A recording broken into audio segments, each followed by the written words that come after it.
Greetings, and welcome to Union Pacific's second quarter 2025 earnings call. At this time, all participants are in listen-only mode. A brief question-and-answer session will follow the formal presentation. If anyone today should require operator assistance, please press star zero from your telephone keypad. As a reminder, this conference is being recorded, and the slides for today's presentation are available on Union Pacific's website. It is now my pleasure to introduce your host, Mr. Jim Vena, Chief Executive Officer for Union Pacific. Thank you, Mr. Vena. You may now begin your presentation. Thanks, Rob, and thanks everyone for joining us this morning. Another beautiful day in Omaha. A little bit of thunderstorms last night, but the skies are clear this morning, and a wonderful day to be railroading.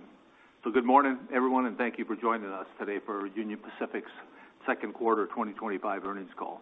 I'm joined in Omaha by our Chief Financial Officer, Jennifer Heyman, our Executive Vice President of Marketing and Sales, Kenny Rocker, and our Executive Vice President of Operations, Eric Geringer. As you'll hear from the team this morning, we are delivering on our strategy, and our results demonstrate our commitment to leading the industry as we set new standards for safety, service, and operational excellence.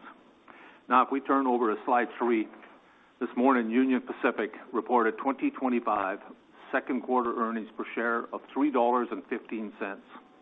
We had two unusual and offsetting items in the second quarter: a deferred tax benefit and a labor expense for a crew ratification agreement, both of which Jennifer will discuss in more detail. Excluding those items, our adjusted earnings per share is $3.03, up 12% versus last year's adjusted results. Volume growth, core pricing gains, and productivity improvements drove the solid results in the quarter. Our adjusted second quarter operating ratio was 58.1%, improving 230 basis points versus last year's adjusted results. Freight revenue, excluding fuel surcharge, grew 6% in the second quarter, setting best ever quarterly and year-to-date records in 2025. In addition, we set quarterly records in both quarters for workforce productivity, with second quarter ranking as the best ever. Importantly, we efficiently handled the first half volume growth while also improving our safety and service performance. I'm very comfortable with where we are and pleased with the level of execution I see across the company. Next, the team will walk you through the quarter in more detail, and then I'll come back and wrap it up before we go to Q&A. With that, Jennifer, second quarter results. All right. Thank you, Jim, and good morning, everyone. I'll start with a walk down of our second quarter income statement on slide 5, with operating revenue of $6.2 billion, improved 2% versus last year, while freight revenue of $5.8 billion set a second quarter record and increased 4%. Breaking down the drivers of freight revenue, volume growth in the quarter added 375 basis points. Fuel surcharge revenue of $569 million declined $100 million, or 225 basis points, as lower year-over-year fuel prices reduced our freight revenues. Price, combined with mix, for a 200 basis point benefit to freight revenue versus last year, as strong core pricing dollars more than offset the continued business mix impact. We are disciplined in our pricing, supported by a strong service product, and for the third consecutive quarter yielded price dollars net of inflation that were accretive to our operating ratio. Wrapping up the top line, other revenue declined 16% to $311 million. Included in the year-over-year change are the items that we've discussed previously: last year's intermodal equipment sale and the Metro transfer. Also impacting other revenue in the quarter were lower accessorial and subsidiary revenues. Switching to expenses, our appendix slides provide some more detail, but I'll walk through the highlights as operating expense increased only 1% to $3.6 billion against a 4% increase in quarterly volume. Looking closer at the expense lines, compensation and benefits increased 5%, driven by the brake person buyout agreement of $55 million. This is the third and final brake person agreement, further enabling more efficient car handling. When you adjust for the brake person agreement, quarterly compensation and benefits expense increased 1%, while our cost per employee increased 3.5%. These results demonstrate how a 3% lower workforce level and strong productivity almost entirely offset the impact of wage inflation. We would expect a similar level of increase in compensation per employee for the full year as we continue to leverage process improvements and technology to offset wage increases. Additionally, in the quarter, we transferred close to 250 employees to Metro, completing the majority of the transfers we began in the second quarter of 2024. Fuel expense declined 8% on an 11% decrease in fuel prices from $2.73 to $2.42 per gallon. Our fuel consumption rate improved 2% and set a second quarter record. Ongoing benefits from our fuel and locomotive initiatives, coupled with running a more fuel-efficient business mix, drove the improvement. Equipment and other rents increased 5%, driven by lower equity income and our business mix. Finally, other expense improved 5% versus last year. Lower casualty, including environmental costs, more than offset last year's $46 million gain from the intermodal equipment sale. Our reported operating income grew to $2.5 billion, a second quarter record. Income tax expense improved 14% as a state tax legislation change provided a one-time deferred tax benefit of $115 million, more than offsetting the tax increase from higher income.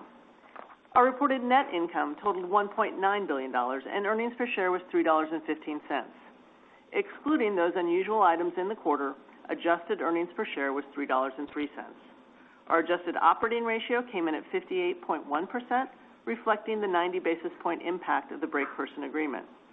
Overall, a very strong quarterly performance by the team, executing on all elements of our strategy and demonstrating what's possible from the Union Pacific franchise. Turning to shareholder returns in the balance sheet on slide 6, our second quarter cash from operations totaled $4.5 billion, up more than $500 million versus last year. Through the second quarter, we've returned $4.3 billion to our shareholders through a combination of share repurchases and dividends. And in keeping with our Investor Day commitments, we announced a 3% dividend increase last week. This marks the 19th consecutive year of annual increases. Our adjusted debt-to-EBITDA ratio finished the quarter at 2.8 times, and we remain A-rated by our 3 credit rating agencies. Looking out to the remainder of 2025 on slide 7, we expect third quarter other revenue to be in line with our second quarter results due to continued softness in the autos market and lower accessorials. Additionally, other income will look more like first quarter results as a result of lower expected real estate gains. For volume, everyone recalls the benefit that we experienced in the second half of 2024 from the surging international intermodal flows through the West Coast ports. Month to date in July, we are seeing the impact of the tariff pause as reflected in the current volume surge.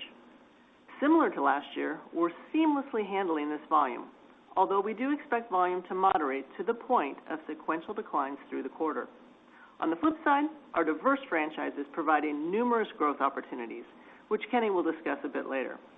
Operationally, we plan to stay the course and keep driving improvement, working safely, controlling our costs, providing good service, and seeking out price opportunities that reflect the value of that service product. Our second quarter results support our conviction in the 3-year targets introduced last September. Specific to 2025, EPS growth will be consistent with attaining our 3-year EPS cage review of high single to low double-digit growth. Further, we reaffirm our view on accretive pricing, industry-leading operating ratio, and ROIC.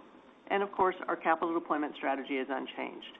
The team is confident, energized, and ready to deliver value for our stakeholders. With that, I'm going to turn it over to Kenny to provide more details on the business. Thank you, Jennifer, and good morning. We delivered a solid second quarter.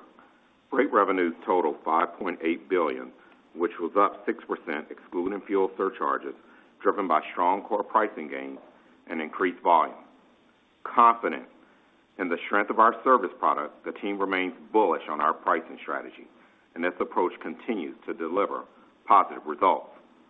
Let's jump right in and talk about the key drivers for each of these business groups.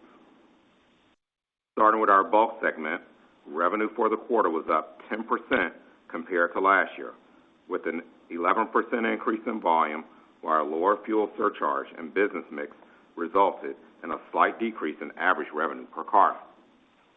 Strength in coal was driven by strong customer demand due to favorable natural gas pricing and the start of Lower Colorado River Authority shipments. Softer domestic grain demand was more than offset by strength in export shipments to the Gulf and Mexico, resulting in double-digit growth. Grain products volume was also up for the quarter, which continues to be driven by new soybean crush production in Nebraska and Kansas.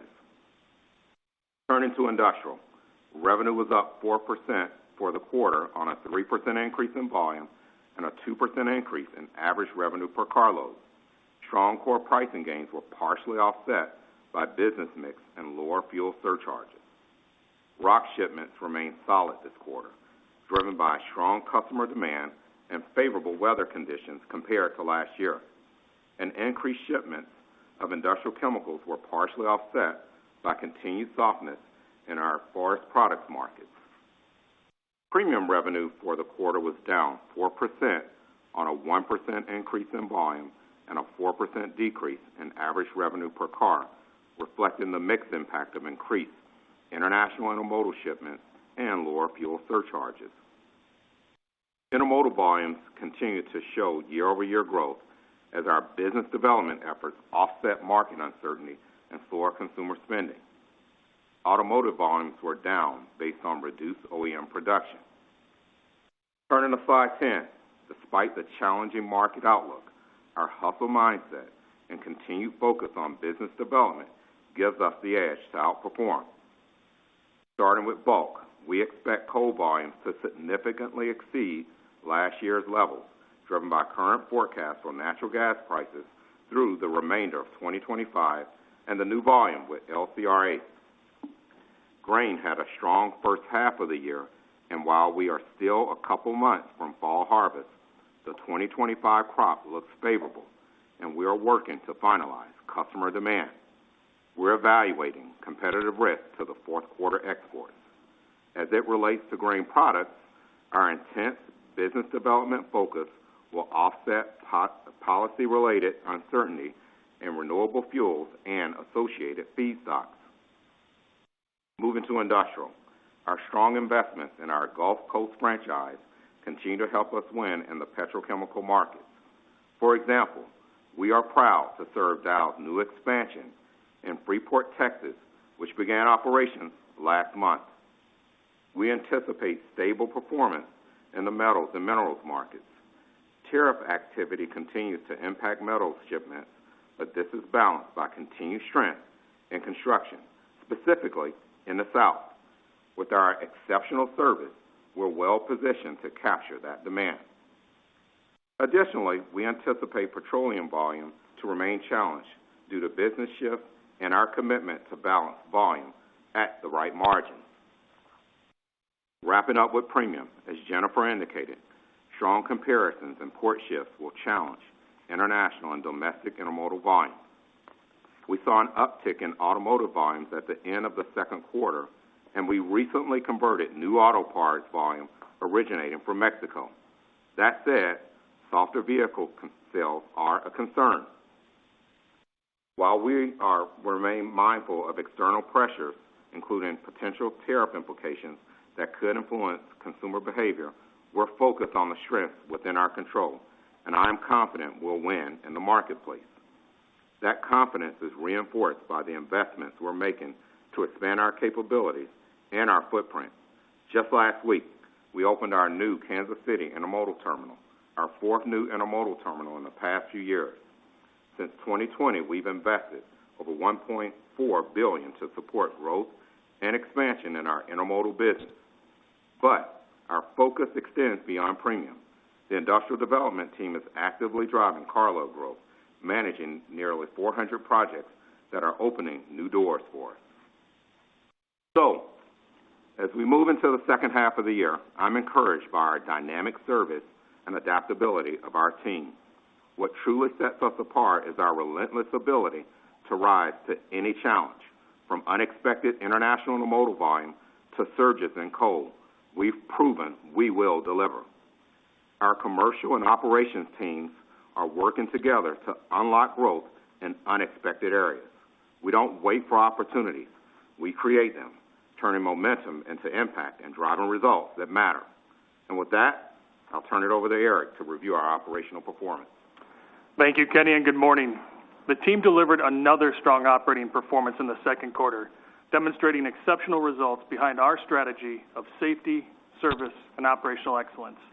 Our agility was once again on full display as we effectively handled a 30% surge in coal and renewable shipments, all while providing the service we sold to our customers. Ultimately, it's another proof statement highlighting our robust and reliable service product, which is imperative as we strive to grow with our existing customers and unlock new markets. Moving to key performance metrics on slide 12. Safety remains our top priority at Union Pacific, and our goal is to be the safest railroad in North America. Importantly, we are making continued progress towards that goal, with improvements in both personal injury and derailment rates versus their 3-year rolling average. We won't stop until each and every employee goes home safe every day. Freight car velocity, the best measure of fluidity on the railroad, improved 10% to 221 miles per day. Driving the performance was both reduced terminal dwell as well as increased train speed, which improved 7% and 3% respectively. We continue to leverage new technology to enhance terminal processes and adjust transportation plans, eliminating touch points while simultaneously improving cycle times. Importantly, we are turning our customers' assets faster, enabling growth through efficiency. Also key is how that translates into our service for our customers. And in the second quarter, both intermodal and manifest service performance improved year over year to 99% and 97% respectively. Our buffer of resources, coupled with further improvements in line of road variability, terminal run-through dwell, and first mile, last mile performance is generating a very high level of service for our customers. It's great work by the team as we deliver on our service commitments. Now let's review our key efficiency metrics on slide 13. As I mentioned before, fluidity is king, and the results on this slide are a byproduct of the exceptional results throughout the quarter. It's the team pushing the limits of what's possible to drive continuous improvements across our railroad. Locomotive productivity improved 5% versus last year, a second quarter record, as we efficiently handled a heavier business mix while also improving dwell times across the network. Workforce productivity, which includes all employees, improved 9% and marked an all-time quarterly record. Similar to first quarter, our active train, engine, and yard workforce decreased 1%, again demonstrating excellent operating leverage against the 4% volume growth. We are confident there is more opportunity in front of us as we leverage technology to make our workforce safer and more efficient. Train length in the quarter grew both sequentially and year over year. In fact, the second quarter set an all-time record at nearly 9,700 feet. It continues to be an ongoing source of productivity as we look to reduce crew starts, improve asset utilizations, and build capacity on our network.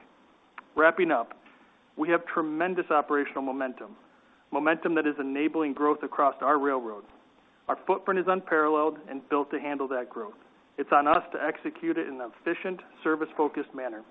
We will continue to work hand in hand with Kenny's team, remaining agile with our customers to quickly adapt to changes in demand and traffic flows. Jim? Eric, thank you very much, and the entire team. But before we get to your questions, I'd like to quickly summarize what you've heard from all of us. First, as you heard from Jennifer, the team is delivering on our strategy. We're generating carload growth and price by delivering the service we sold to our customers while driving continued productivity into the network. We are controlling what we can control. We produced quarterly records in freight revenue and operating income and a best-ever record in freight revenue excluding fuel. And I'm confident our 58.1% adjusted operating ratio will be industry-leading. Kenny summarized second quarter volume and revenue drivers and discussed his thoughts for the second half of 2025.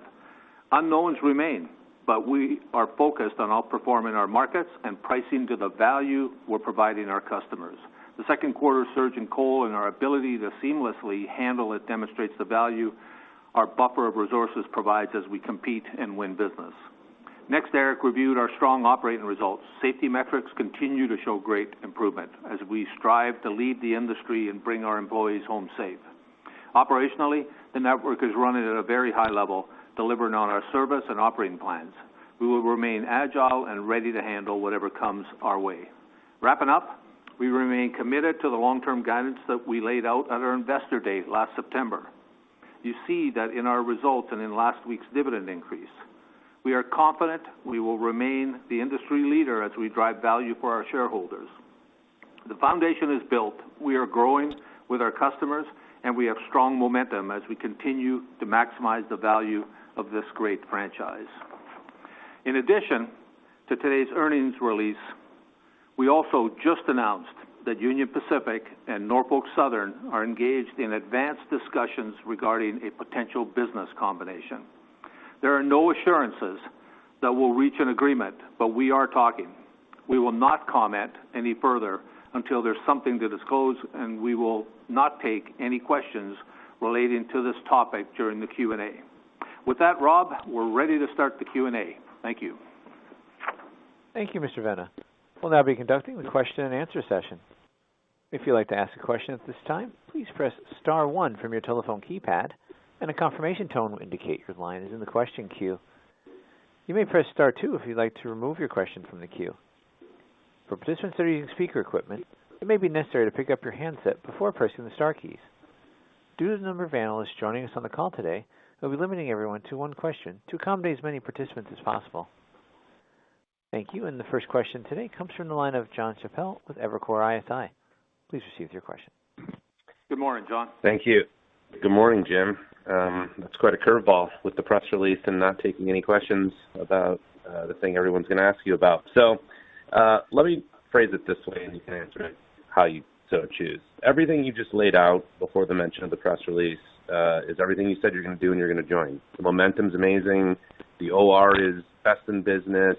Pricing, balance, everything's working the way it's supposed to, and you're doing this in a very tough freight environment.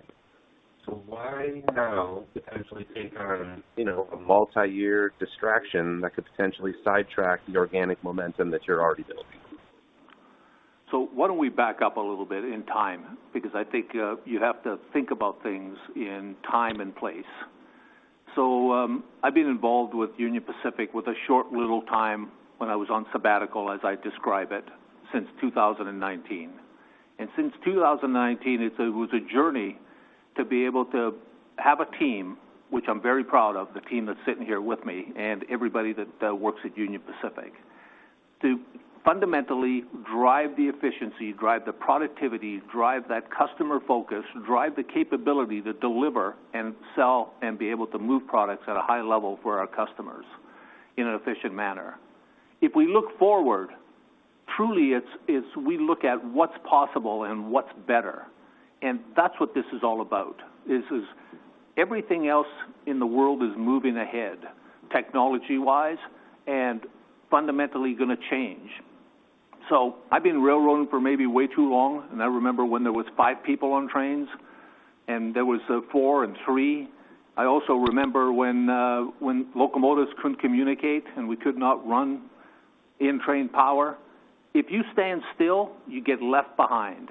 So I love where we are, because if you fundamentally have a railroad that's operating the way we operate and the way we can react, then you can do things that help the nation, help our customers win, and that's what it's all about. So sorry for the long answer, but I thought I'd frame it for you. I appreciate it. Thanks, Jim. You're welcome. The next question is from the line of Brian Ossenbeck with J.P. Morgan. Please proceed with your question. Morning, Brian. Hey, good morning, Jim. Good morning, team. Thanks for taking the question. So I think we'll just ask more of a philosophical one for you, Jim. We've seen efforts to give shippers options like reciprocal switching, over the past. The court obviously just remanded that back to the STB. But what's your view on just conceptually the reciprocal switching, open access, giving shippers more options, maybe in exchange for the news you just announced? And you've also talked about the rail industry hasn't done a great job for intermodal growth in the past, making some tough decisions. I wanted to see if you had some further comments on that, maybe a direct-to-shipper offering at some point. So that's a lot of theoretical stuff, but I appreciate your thoughts on that, Jim. Thank you. So who are we at Union Pacific? Okay, I can't talk about the industry in general. There are people, I think, have the very similar goals. We know that if we provide service at a high level, and the service is what we sold the customer. We have a range of customers that need different types of service. Some need speed, some need consistency, some need storage, some need additional. But everything that we do, from the technology we put in place to make it easier to enter faster into our intermodal facilities, faster in being able to trace cars, being able to tell where all their equipment is, working on innovative solutions, that's how we win. And nothing changes. It doesn't matter whether it was 2 weeks ago or today. Nothing changes in what we think we need to do to continue to grow this and absolutely help the country. The more we can move off of highways onto our railroad, the more we allow our customers to be able to win in the marketplace by giving them a tie-in with them and have that service and product where it should be, is a win. So that's the way I look at it, Brian. Hopefully you can see the philosophy that we all have here. Yeah, appreciate it, Jim. Good luck. Thank you. Thank you. The next question is from the line of Chris Wetherbee with Wells Fargo. Please proceed with your question. Morning, Chris. Hey, morning, Jim. Thanks for taking the question. I guess, about a month or so ago, I think in a public forum, you noted that you'd only do things that you thought were possible. And I guess just maybe big picture as you're thinking about the industry moving forward here, I think your comments were interesting about not standing still. I guess when you think about what's possible, is this the landscape that would allow changes to occur, whether it be from a shipper perspective, from a technology perspective, from a regulatory perspective? I guess we're just trying to get a sense of, how you see sort of the receptivity of the other stakeholders in the industry as you think about what Union Pacific's trying to accomplish over the next several years. I think it's a great question, and I do talk about what's possible, and that's the way we think here at Union Pacific and if you take a look at what we've done, we don't look at, and we never have, but we're very, very diligent in going through any decisions that we make. And I can go back in my time here, and I could go back to my time to the other great railroad that I worked for, Canadian National Railways, okay? Great company, great franchise. And when I came here and the team, we decided that what we wanted to be able to do is make sure that we make smart decisions how we move ahead, how we operate, how we sell. And Kenny does that in his team every day. And Jennifer keeps us grounded. Some of the discussions you would find very interesting on making sure that we are driving to the best decision possible. But that's who we are, is if we can fundamentally operate a railroad in a safe, provide great service, and be operationally excellent, then we can look at what's possible and decide what we want to do next. We never take decisions lightly. We do not flippantly wake up one morning and say we're going to do something like we just announced that we're in discussion, and we thought about it yesterday. We've done a lot of homework to get us to this place, and I'm not going to comment, as nobody would expect me to. Only a fool would expect me in the middle of when we're having discussions to start getting into any detail. And none of you are fools. I've met you all. You guys are smart people. So at the end of the day, I'm very comfortable where we are. We're diligent on decision making. We thought it was prudent for us where we were and to be fully tell our shareholders and everybody exactly where we at this morning after the quarter that we had, and we're moving ahead. So thanks for the question. Thanks, Jim. Appreciate it. Next question is from the line of Stephanie Moore with Jefferies. Please proceed with your question. Good morning. Hi, good morning. Thank you. Can you hear me? I can hear you clear. How are you this morning? Great. I'm doing very well. Well, I figure if I ask you questions, you won't ask me a question. We'll do it two-way. Go ahead. You're more than welcome to ask me whatever questions you'd like. Maybe I'll jump away from the topic du jour real quick here.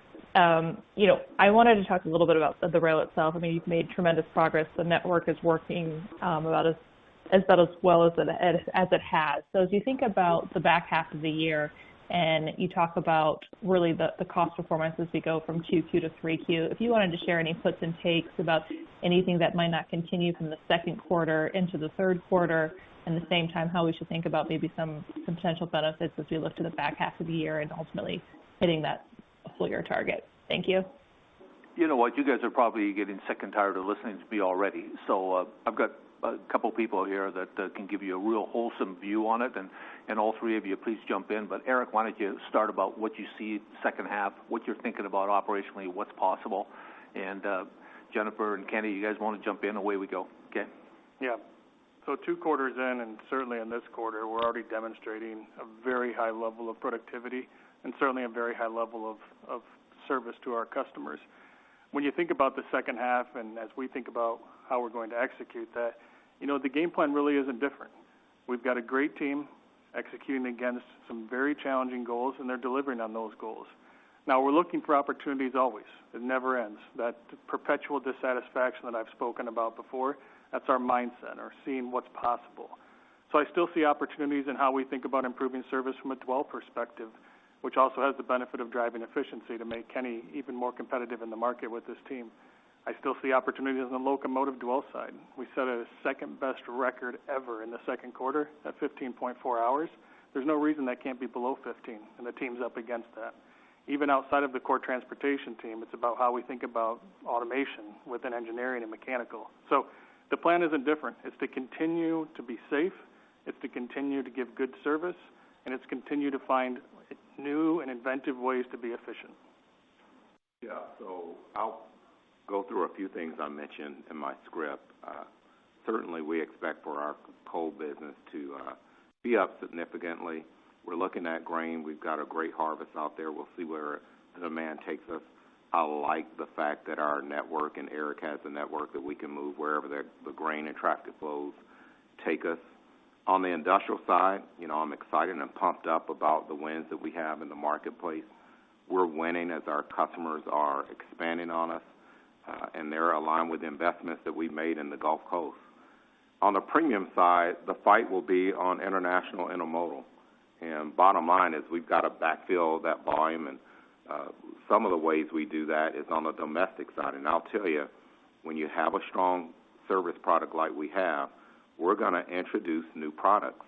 We're going to introduce a 7-day-a-week service from Tacoma into Chicago. We're going to introduce a 7-day-a-week service from Memphis to Dallas. We're going to introduce the Kansas City Intermodal Terminal. That's the 4th one in the last few years. So when you got a strong service product and you're introducing what we're doing, I feel really good about, where we expect to be. Yeah, so Stephanie, Eric and Kenny both hit great points in terms of the railroad's running really well. Kenny and his team are out there executing. We called out the one-timer that we have relative to the expense line with the labor agreement. Certainly that's not going to repeat itself as you're thinking sequentially second quarter to third quarter. So all really good progress and feel really good about those things. The only thing I'll remind you of, and we've talked about this before, is that this is going to be a little bit of an unusual year for us when you think about the volume cadence. Usually you have your stronger volumes in your third and fourth quarter. Because of the strong comp that we have with the international intermodal and how we see that trending, that's likely not going to happen. In fact, we're expecting some sequential declines through the back half. But set that aside, the team is executing at a very high level and will continue to do that. Thank you very much. The next question is from the line of Tom Wadewitz with UBS. Please receive your question. Morning, Tom. Yeah, hey, Jim. So I want to see you since you had the Trains Magazine article back in May, you really had a dramatic impact on the discussion on consolidation. There's been, enough time, I would imagine some of your, good contacts and buddies on the customer and shipper side have, reached out to you and probably given you some feedback. Can you offer any thoughts on kind of what the flavor of that feedback is? Are, shippers gravely concerned? Are they, from the chemical shippers, are they excited about, maybe intermodal shippers, excited about a transcon railroad? Is there anything high level you can give us on just, kind of initial shipper response over the last couple months? Thank you.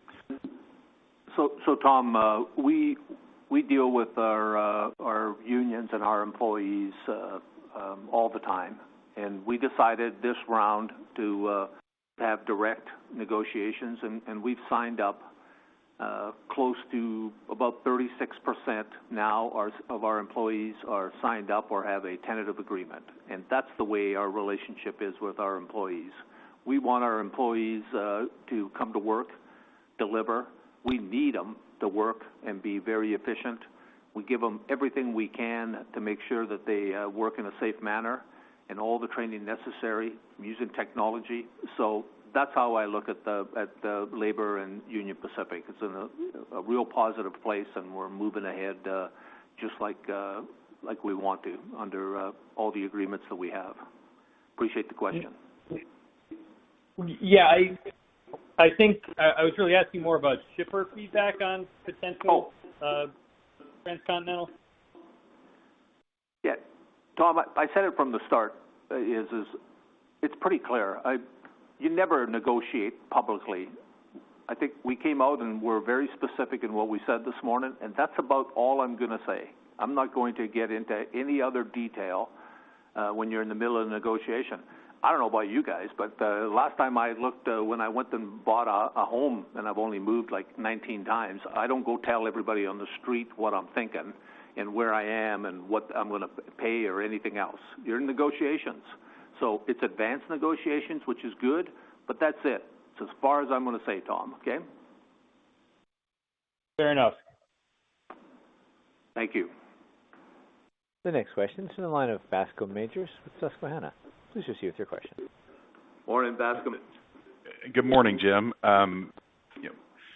As you look out long term, UP has been pretty committed to the modification approach to refreshing your locomotive fleet over the last 3 years. Is that agreement, which I believe predated your arrival, Jim, comes to an end here in the next couple of quarters? How do you feel about the fleet today? What are your intentions and desire to continue refreshing it longer term? And does a combination make that a little more complicated than it would have been otherwise? Thank you. So let's start with reminding ourselves that it takes 5 critical assets, 5 critical resources to run this railroad, and locomotives is one of them. So what you always want to make sure you're doing, and we do it every single day, is to ensure that, to your point, we're making the proper investments in our locomotive fleet. And to be clear, we are. As we look at the modernization program, that's one part of it. It's a very important part of it. It's what allows us to continue to improve reliability, renew the fleet, deliver fuel improvements, as well as greenhouse gas emission reductions. But we also have our overhaul program, which is another way to keep our fleet in a specific operational order that runs efficiently, runs reliably. We also have investments that we make every single day in our shops when we do modifications to the locomotive. So as I look out, all 3 are going to remain very important. Now, the distribution of where we spend in those 3 buckets may change based on the condition of the fleet or the mix of traffic, but all 3 are critical components for us to deliver a consistent and reliable service product to our customers. Thank you. Thanks, Bascome. The next question is in the line of Ken Hoexter with Bank of America. Please proceed with your question. Morning, Ken.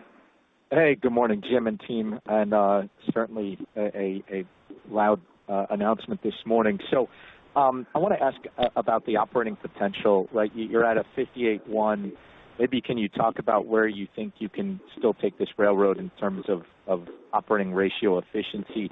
And Jen, you talked about the ability to hit the upper single digit, low double digit target. I think you were kind of saying specifically to this year, right? I just want to clarify that where it hadn't been, I don't think that specific before.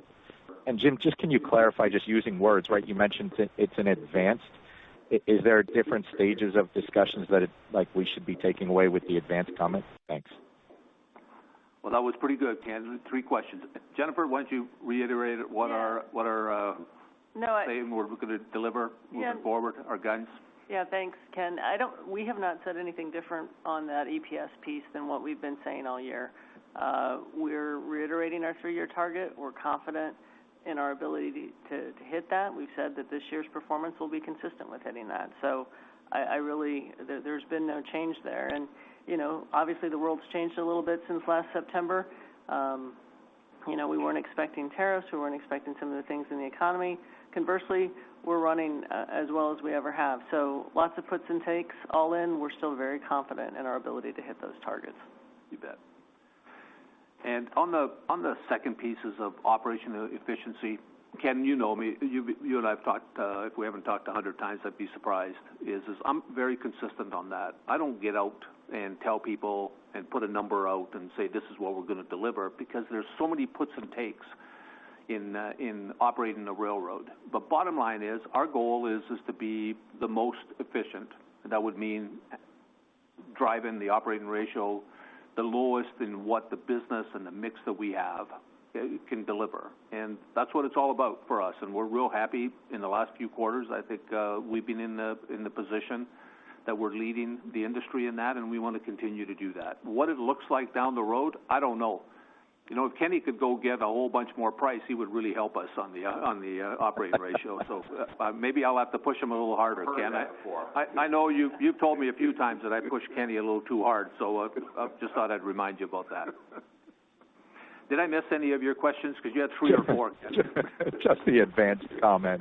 I just want to understand, is there a signal there, or what it means? I don't know what you're trying to send with that comment. There's nothing there. Just read it and think about what it says. That's it. It's as simple as that. And you're a smart guy. Okay? Appreciate it, Jim. Thank you. Thank you very much. The next question is from the line of Daniel Imbro with Stephens. Please proceed with your question. Good morning, Daniel. Yeah, hey. Hey, good morning. Thanks for taking the question, Jim. Maybe a different question on regulation here, and to follow up on part of Chris's question earlier.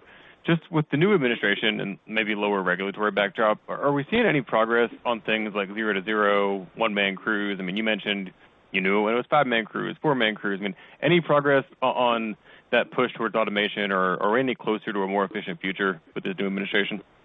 Yeah, you know, Eric has really been leading a lot of that discussion with the FRA, and so I'll let him speak. Go ahead, Eric. Yeah, Daniel, we're definitely seeing momentum. You know, we've always appreciated our partnership with the FRA as an example. Right now, those engagements, they've been very effective. They've been prompt. We're trying to move as quickly as possible, both as a railroad and the FRA, but also in the industry. Now, you pointed out some of the technologies, and certainly those are parts of our discussions. But it's broader than that. You know, as we look at technologies even outside of what's related to group or the number of people in the cab of the locomotive, there's a lot of opportunity for us to continue to improve safety by being allowed to implement technologies, some of which have been around for a while, some of which that are just new, and some of which that we're developing. So I'm very happy with where we are with all of them. I think the way to measure us against that is the speed at which we can get through those conversations and get it on not just our railroad, but many other railroads, because the net benefit is a safer railroad industry. Great. Appreciate the answer. Thank you very much. Our next question is from the line of Jason Seidel with TD Cowen. Please proceed with your question. Morning, Jason. Thanks, operator. Good morning. You know, I guess with your line of questioning, or how limited you could be, I could ask about if you guys tied up too much money in Bouchard for $10.5 million this season, but I'm going to try anyway. You know, there's been a lot of talk about, you know, opening up some of this watershed traffic or accessing it. So can you talk about sort of the market that's out there for the rail industry in terms of how much business you think is available to access, whether it be through a deal or through railroads working together more closely? Well, let me talk real quick about the business and the way we look at it, okay? Because that's what's important. Is if you build the fundamentals and have a very efficient railroad, you can open up markets that you can handle within the physical plant that you have, and that's real important for us. Delivering at a high level, to deliver what we sold and what we agreed to with the customer, and they know we're consistent and not just for a short period of time, is real important for us to open up opportunity, and that's what's real important. And you know what? I have a little fun with Kenny every so often, but Kenny's real close to the customers and what we're doing and how we're looking at it and how we want to build together to win. So, Kenny, why don't you fill in some of the gaps? Yeah, I'll just say through our interline alliances, we've always looked at which markets we can open up. When you have a strong, efficient network and service product that we have today, obviously that allows us to look at new opportunities and allows our customers to look at new opportunities. So we're going to keep with that mindset and see if we can grow the business. Perfect. Thank you very much. Thanks for the question. Thanks. Our next question comes from the line of Scott Group with Wolfe Research. Please proceed with your question. Good morning, Scott. Hey, thanks. Good morning. I'll just stick to some of the fundamentals for now. Jennifer, any thoughts on second half operating ratio, second half price mix as you sort of think about the business? And then, I don't know, Kenny, this just huge strength in coal, putting aside the contract win, like, what's the sense from customers about the sustainability of this? Do we need to start thinking about coal a little bit differently, just given everything going on with the power markets? Okay, Scott, I think that was about a three-part question, but I'm going to give you extra credit because you asked about the fundamentals of the business. So in terms of, how we think about OR, obviously Jim's talked about that. That's an outcome of all the efforts that we're putting forward. But, our challenge and our task as a management team is to make continuous improvement. And so we feel very confident in our ability to continue to drive improvement as we move through the back half of the year. And you mentioned price mix. So, yeah, as we look at the back half of the year, we do actually think, assuming our belief is correct, which I think it is in terms of what's going to happen with international intermodal as a part of our business mix, we should see that mix piece turn more positive as we move through the second half. So that is an expectation that we have in there, Scott. I think you're spot on with that. Even though, one last comment, and then I'll let Kenny talk to coal. But just as a reminder on the coal piece, while it is, has a higher arc than our international intermodal, it is still below the system average. So, Kenny. Okay, so yes, and I talked about the natural gas prices. That's certainly playing a role. But more importantly, the service product that Eric and his team is providing us, being able to pull ahead more tons and deliver more trains, especially in a time where they need it when natural gas prices are where they are. We've benefited from that. Obviously, we've talked about the WIN, which is also uplift for us with LCRA. And I think you had a question about the future, and we'll see what happens. I mean, we're looking closely at the impact of, data centers out there and cloud computing. Will it have an impact on coal overall? And maybe we'll see some retirements get pushed out. But right now, we're really being opportunistic with the service and capturing what we can. It's been a great opportunity for us to reinforce the buffer resources, that they're there. Kenny brings the business to the railroad. We're not waiting weeks and months. We're finding out we have the locomotives, they're pre-positioned, we have the crews, and we get that volume on the railroad. Absolutely. Building America. Yeah, you bet. Scott, thank you very much. Appreciate it. Thank you. As a reminder, we ask everyone a chance to ask a question. We ask you to limit your questions to one. The next question comes from the line of Rika Harnain with Deutsche Bank. Please proceed with your question. Good morning. Hey, everyone. Good morning. So maybe you can talk a little bit about how you see your intermodal channel partners, the IMCs, fitting into the equation of driving, more domestic intermodal and enabling more conversions. It seems like you're doing more transloading services through your own subsidiaries. Do you think that's sustainable or you can grow it? Kenny, you talked about the new products you're introducing on the domestic side, 7 days a week in various markets. Are your IMC partners able to keep up? And then I know just a bonus one, if you throw me a bone, given it's on the core business. Kenny, you also talked about, I think, over 400 projects, and you have in line of sight to winning those, and maybe you can talk about customer feedback on turning those on, if those conversations are being accelerated by the new tax plan. Anything on the long-term outlook for the revenue growth would be helpful. Thank you. Yeah, I'll just talk high level about intermodal, and I tell you, we're excited about the framework we have with our portfolio of private asset customers and our own rail box. When we talk to BCOs, they like the fact that they've got a choice of IMCs and private asset owners to look at. Our rail box is very competitive, and we've seen it compete very favorably in the marketplace. The second part of your question is around industrial development. And yes, the team is out there hustling to bring on more traffic, engage. We've had some really strong wins already this year. We look at those as 40-year assets that'll be around for a while.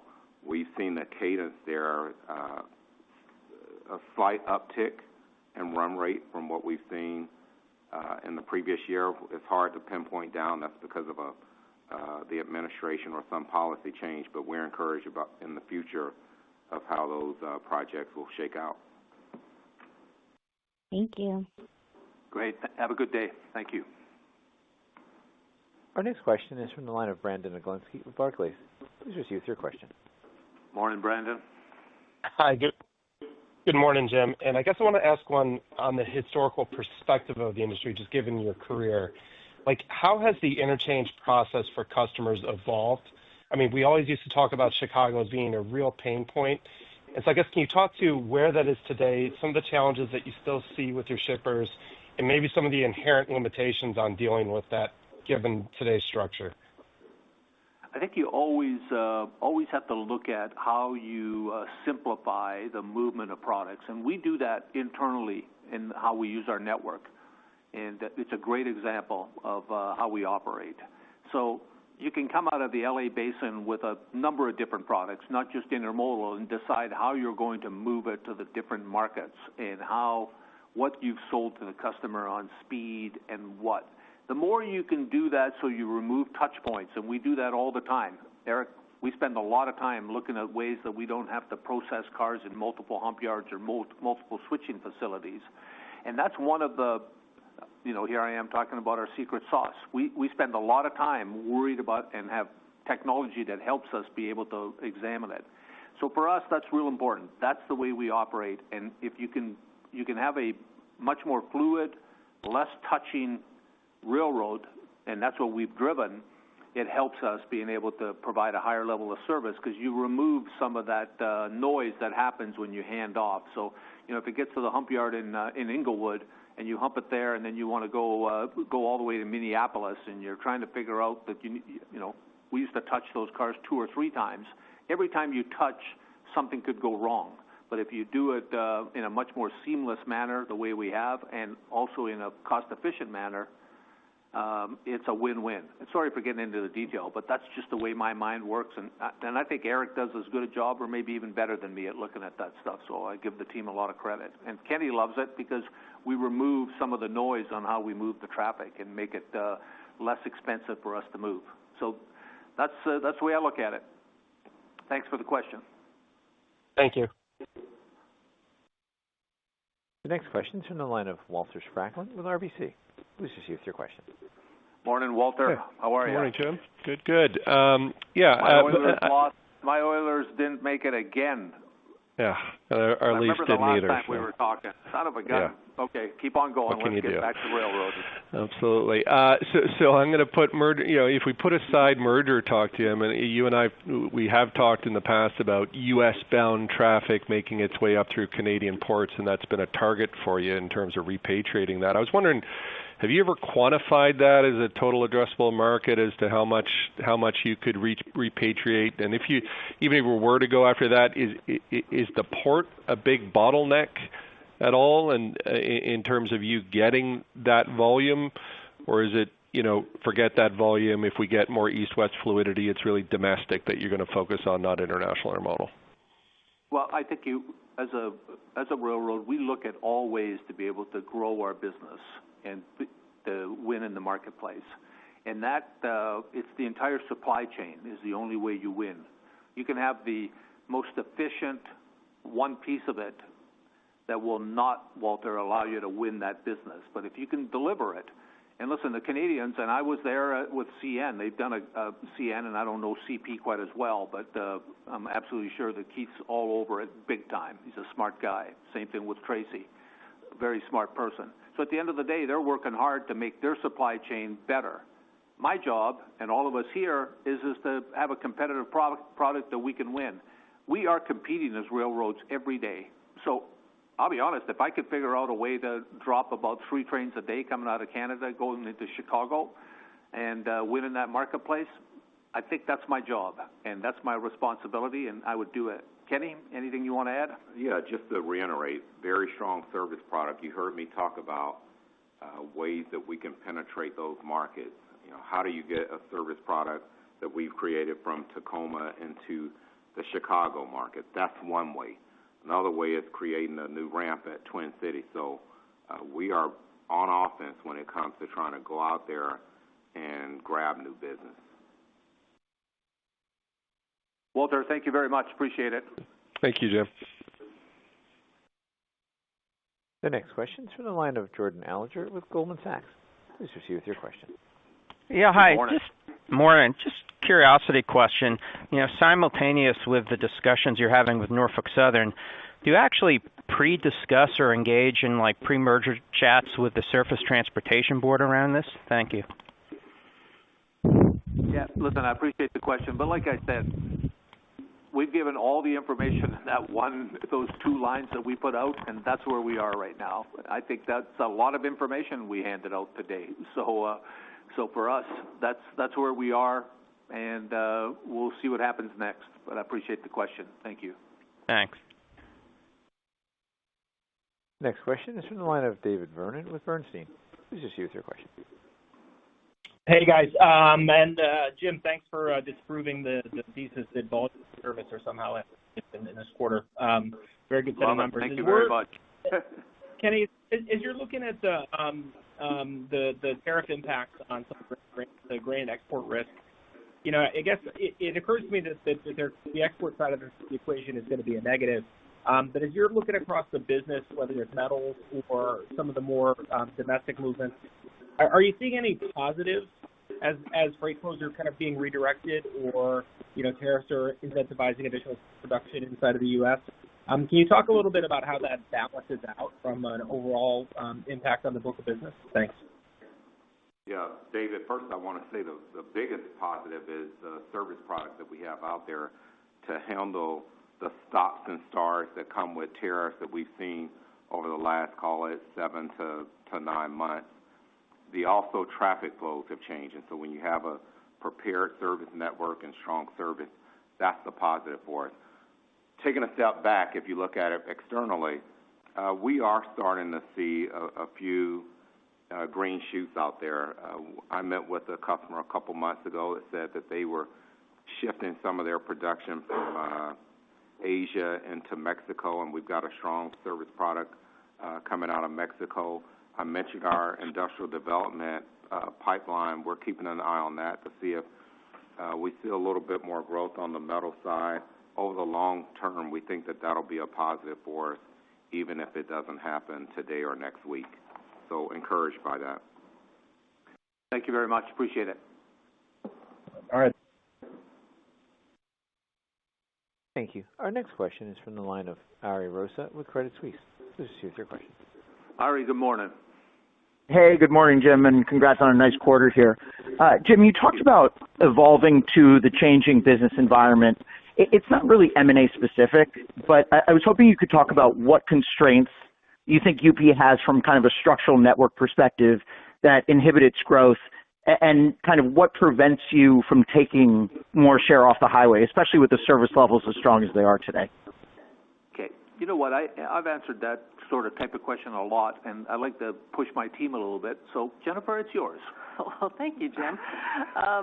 So I'm going to channel my inner Kenny Rocker on this one.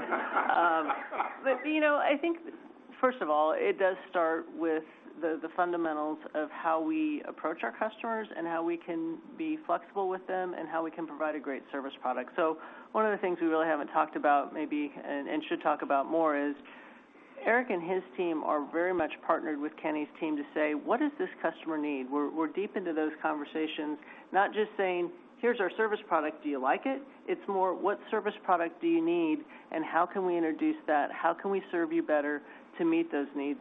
Kenny referenced earlier, we're introducing a couple new intermodal service products. I know we've got lots of examples, too, on the manifest side, where in those customer discussions, they've told us they need either more frequent day-a-week service, maybe changing time of day, et cetera. And Eric and his team have worked with that, and that's picked up incremental carloads. And then I'd also take you back to something that Jim brought when he first got here, and I know you've heard us talk about this, is speed of decision making, speed of market, supporting those customers. When they come to us with a business opportunity, they're not talking to us about something they want to do sometimes in 2 years or 3 years. Sometimes it is, but sometimes it's in the next 30 days, in the next 60 days. This is the opportunity we have.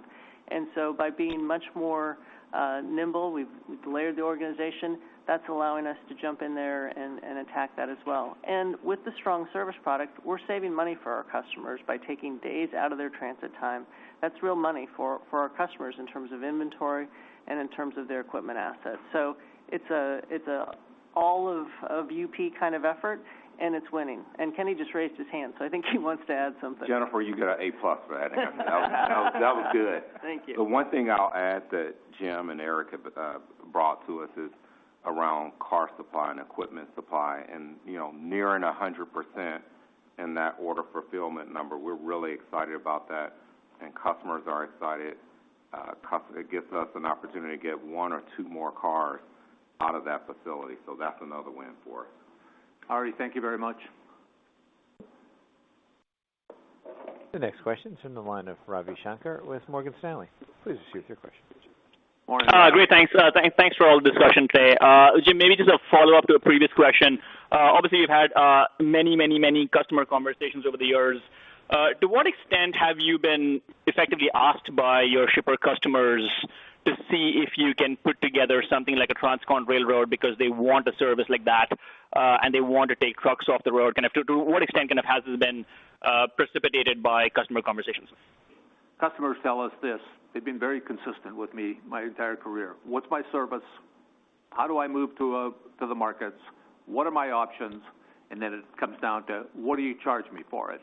So if we can win on the service, we can win on that, customers are happy, and you can see that. Like, fundamentally this quarter, and I think sometimes we get caught up in other noise, but if you look at fundamentally this quarter, we were able to grow our business, okay? We were able to increase our revenue. We were able to show how efficient we could be when our total compensation was up at 1% above with all the inflationary. That's who we are. That's what we sell to our customers. And if we do that, our customers are aligned with us. They want to be with Union Pacific. They want to be with this railroad. They want to win, and they want to be with the railroad that opens opportunity for them. It's as simple as that. That's all I have to say. Thank you very much. Understood. Thank you. Thank you. Our final question is from the line of Jeff Kaufman with Vertical Research. Please proceed with your question. Morning, Jeff. Thank you. And hey, good morning and congratulations. Terrific quarter. Thank you for squeezing me in. Jen, have you looked at the One Big Beautiful Bill and assessed how that might impact the opportunities and cash flow at the company? Yes, we have looked at that, and so going back and restoring 100% bonus depreciation obviously is a benefit. We think, for us it's probably cash $250 to $300 million incremental on an annual basis. Okay, and that's the primary impact. Are there others? That's the primary impact. We do make some investment tax credit purchases. Those are still available through the bill. R&D credit. The regulatory piece. So I think that's all there. Yeah, so there's lots. All right. Jennifer, the only thing I would add is the administration talking about deregulation, making sure that the businesses have the opportunity to win, because we do compete against everybody else in the world, is real important to us. And I like some of those things that weren't specifically in the Big Beautiful Bill, but help us to compete better and be able to move our products within the U.S. and internationally. So thank you for the question. And I guess, operator, that's the last question. So if I can just tie it up. So I apologize for the curveball that we sent out, but we thought it was prudent to put that out. But fundamentally, what is more important to myself and the entire team and all 30,000 of us that work at Union Pacific is to move this company forward. We like where we are. Do we have more work to do? Eric says it well. We are never satisfied. I never wake up in the morning and say, my God, what am I going to do today? It's who can I push and what can I do to deliver better operations and better value to our customers. So we're excited. We had a great quarter. We got to build on this for the third quarter, and we're looking forward to having a discussion with all of you for sure when we report after the third quarter. Have a great day. Thank you very much for listening in and taking the time. Thank you. Ladies and gentlemen, this concludes today's conference. You may now disconnect your lines at this time and have a wonderful day.